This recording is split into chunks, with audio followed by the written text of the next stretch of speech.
Hello, I'm Oliver White, the lead composer for Return to Paradise. I also founded the project itself back in 2018 with a user called Baptiste.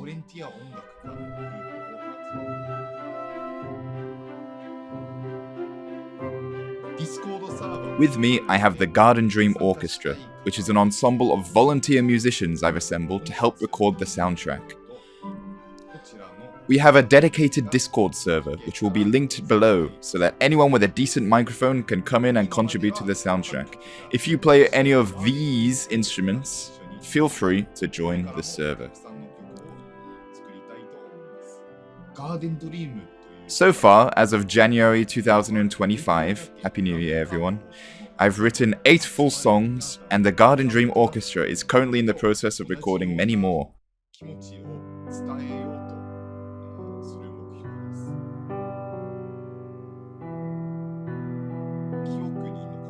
My goal for writing the soundtrack is to emulate as closely as possible the magic and the feel of Grant Kirkhope's original and amazing Viva Piñata soundtrack, while also adding my own musical voice into the composition. To ensure we capture the magic that made the original Viva Piñata soundtrack so memorable, I analyzed the soundtrack like a maniac. To me, the main soundtrack has 6 song archetypes. These are Garden Day,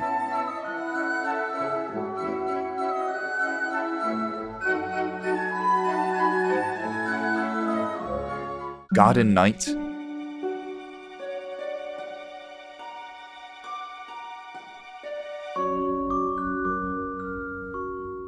Desert Day,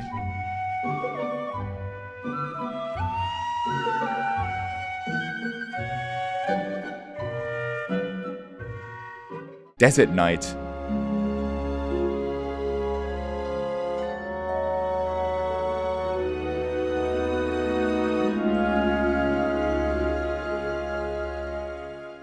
Arctic Day,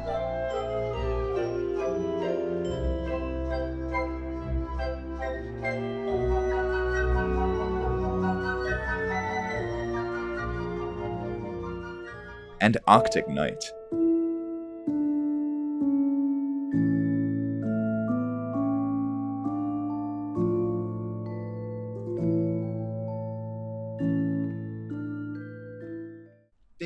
For each archetype, different scales and instrumentation were used, so I tried to document this as accurately as possible. First, I started by analyzing all the scales, keys, modes, etc. of each track. You can see that here. One interesting thing I found that is, apart from 2 usages of Aeolian, also known as the minor scale, every single scale used in the main soundtrack resolves in a major chord. I felt this was an integral part of what made the soundtrack sound so joyful, nostalgic, bittersweet, and beautiful. Now I'm basically gonna info dump Viva Piñata scales at you. Here's what I found. Garden Day songs mainly use Ionian, which is just major, while very occasionally having passages in Lydian or Mixolydian. One song in particular, Sowing Seeds, is written just in Lydian. Absolutely wild. Garden Night songs have a bit more variety. The palette of scales ranges from Lydian to Aeolian dominant to Ionian. 2 songs, Tranquil Hours and Nocturnal Nurturing, have sections in Aeolian, which is just minor. Desert Day and Night songs share a similar palette, with Phrygian dominant and Aeolian dominant both being used. The difference here is mainly in their instrumentation. The Desert Day song, Sunrise Whisper, has an outro in Mixolydian. It's also one of my favorite pieces of sound ever produced by a human. And the Desert Night song, Desert Breezes, has a transition section in half-whole diminished. Arctic Day songs mainly just use Aeolian dominant with occasional Ionian passages. One song, Frosty Morning, has a section in Phrygian dominant. Finally, Arctic Night songs also mainly use Aeolian dominant, with occasional use of Lydian. Snowy Blankets is the only one that uses Ionian. Basically, all this analysis helped me get an idea of the harmonic palette of the soundtrack and put me in the right track when writing harmony and melodies. Next, I analysed all the instruments used in every song according to song archetype, also sorting by my own judgment of whether I felt the instrument was being used as a lead or a support. As you can see, each song features a lot of instruments. This, combined with the scale analysis, became my rulebook, my life suite for writing the soundtrack. Also took me a lot of time and looks like a madman's table. It's great. Now it's time for a little bit of innovation. In my own creative projects, I usually jump at the chance to try innovating anything. But for RTP, I'm presented with a different challenge. People want to hear Viva Piñata. They shouldn't care about me.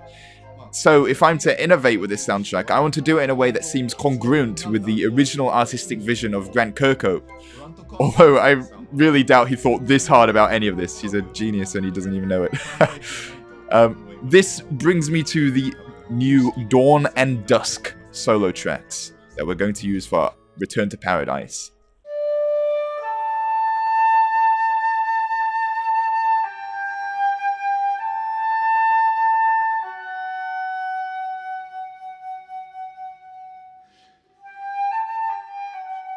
In the original game, there were actually songs that played in between night and day.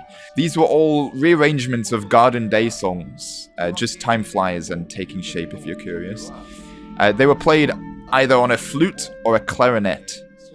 There's something about the lonely and curious performances of these tracks really resonated with me. They really sound like the feeling of waking up at the crack of dawn or watching the sun go down. I wanted to expand on this concept and link into the concept of the 6 archetypes that I mentioned earlier. In the previous game, you could hear a flute solo track or a clarinet solo track in either sunrise or sunset. There wasn't any correlation. But I thought I could create a meaningful gameplay experience here if there was a correlation. And not only that, but what if solo tracks were different depending on which garden you were in? So for example, different if you were in the main garden or the Arctic garden, desert garden, whatever. So this is where the instrument dataset from before really helped out. I analyzed which instruments represent the 6 archetypes the most and came up with a list of instruments that would play solo tracks.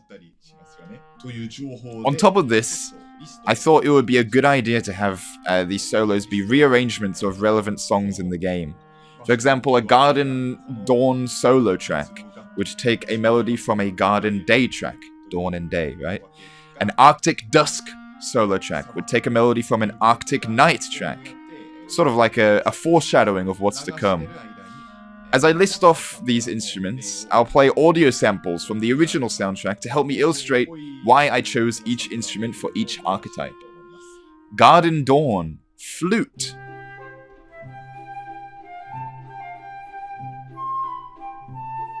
Clarinet.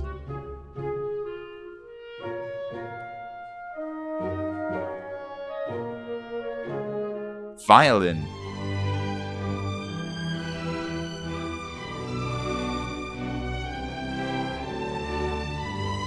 Garden Dusk.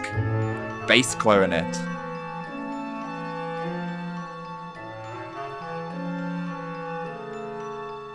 Grand piano.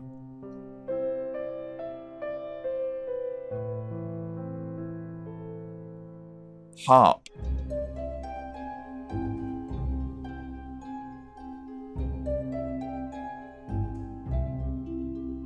Desert Dawn.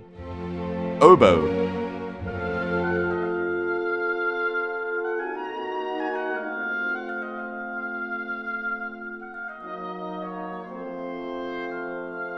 Bassoon.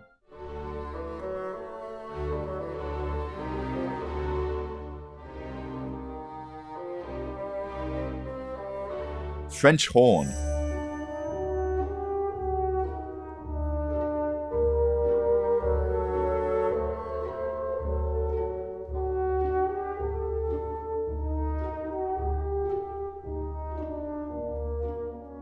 Desert Dusk. Alto flute.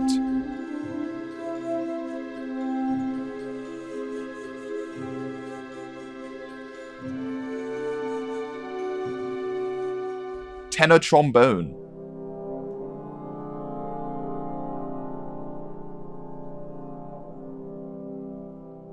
Glockenspiel.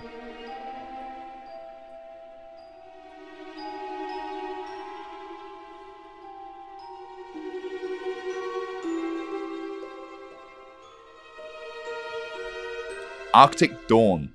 Piccolo.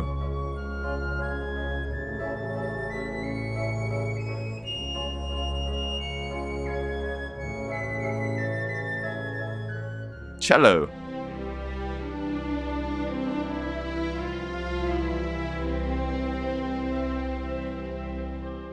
Vibraphone.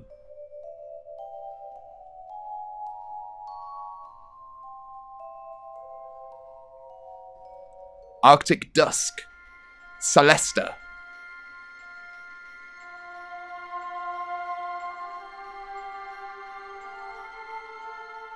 Trumpet.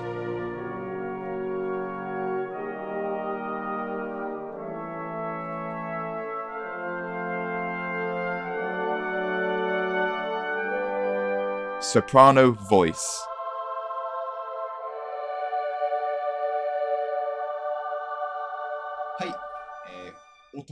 That's most of the nerdy theory out of the way. Now I'll show you what one of these project files looks like. Hello, I found the magical carp hat that forces me to speak English. Here we've got a little project file. So this is Rusty Shovel. It's not finished yet, but as you can see, there's loads of recordings from the lovely Garden Dream Orchestra and other musicians I've been in contact with. Originally, this started off as just MIDI, and hopefully it doesn't lag, because it has a tendency to lag, but here's what just the MIDI sounded like.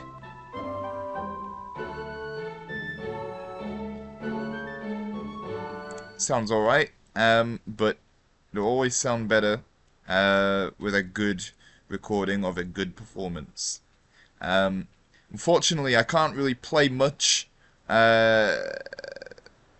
through the project, but I'd like to focus anyway on the recordings. Like, for example, we've got loads of flutes from different people, so you can listen to one here.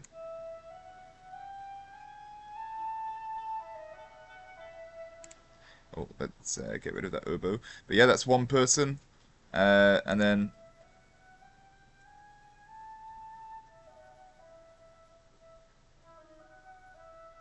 that's another person, and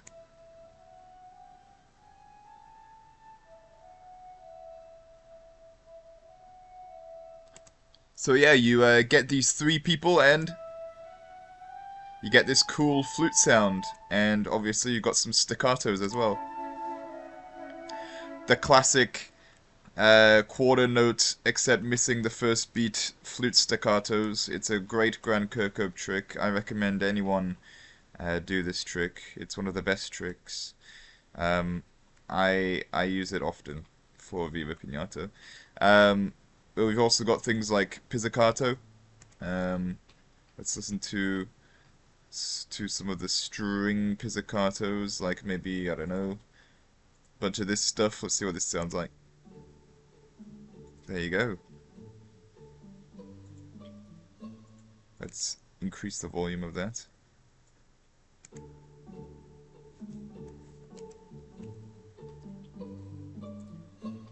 Sounds nice. We've also got things like recorders. Here's some recorder stuff.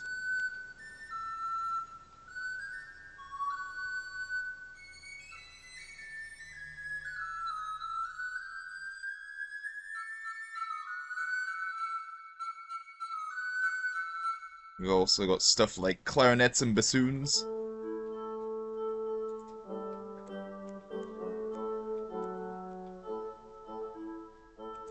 And we've got things like harp and vibraphone.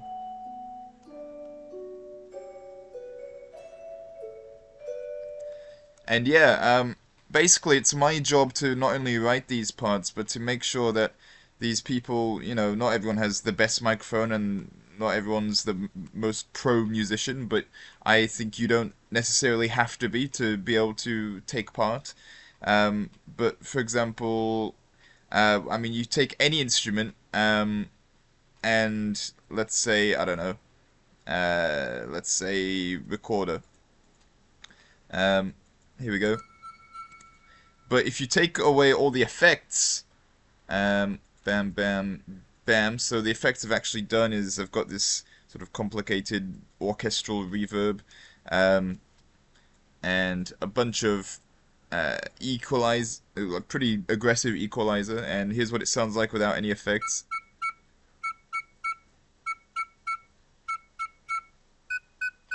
And also there's some rhythm correction as well, because you know, you want to make sure everyone's playing on time. And also there's tricky metronomes and stuff, tricky tempo changes that are hard to play against. But yes, it's a good performance, and it sounds good raw, but it sounds better when you put it in that orchestral space. Same with those flutes I showed you before. Let's take another listen. Get rid of that reverb, bunch of EQ, and we have this.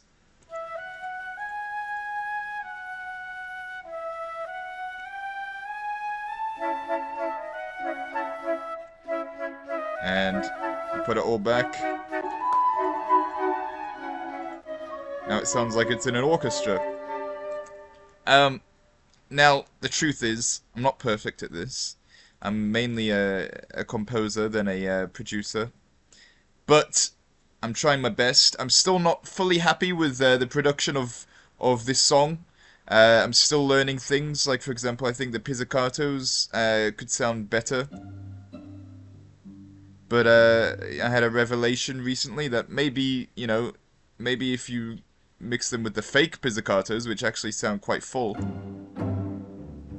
mix them together and get the best of both worlds. And there you go. So yes, this is the most complete song at the moment. We're just waiting on oboe and a couple more touch-ups. But yes, this is kind of a little breakdown for anyone who was curious about what goes on with the songs. In terms of actual MIDI, it depends on the song, but for this one I decided to plop it into one massive thing with a bunch of notes and loads of different instruments and stuff. Other songs are a bit more easier to read and understand, but yes, I also do the solo tracks here,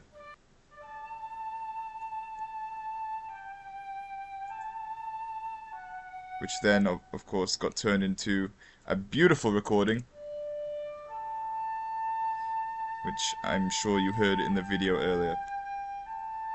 But yes, that's a little bit of a breakdown. Thank you for tuning in to this Piñata Direct.